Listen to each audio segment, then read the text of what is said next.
কানাডার টরন্টোতে উদযাপিত হলো বাঙালি প্রাণের উৎসব সর্বজনীন পহেলা বৈশাখ। কানাডা থেকে ইকবাল কবির জানান, টরন্টোর বাংলা পাড়ার থেকে মঙ্গল শোভাযাত্রা শুরু হয়। কয়েক হাজার মানুষ মঙ্গল শোভাযাত্রায় এসো হে বৈশাখ গান গাইতে গাইতে সমগ্র বাংলা পাড়া প্রদক্ষিণ করে।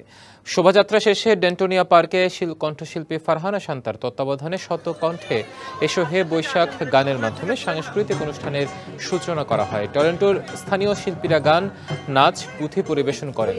অনুষ্ঠানে টরন্টো সিটির মেয়র অলিভিয়া চাও, স্থানীয় MPP Dolly Begum, city councillor পার্থিব কান্ডাভেল, টরন্টোতে বাংলাদেশের কনসাল জেনারেল মোহাম্মদ ফারুক হোসেন বক্তব্য রাখেন।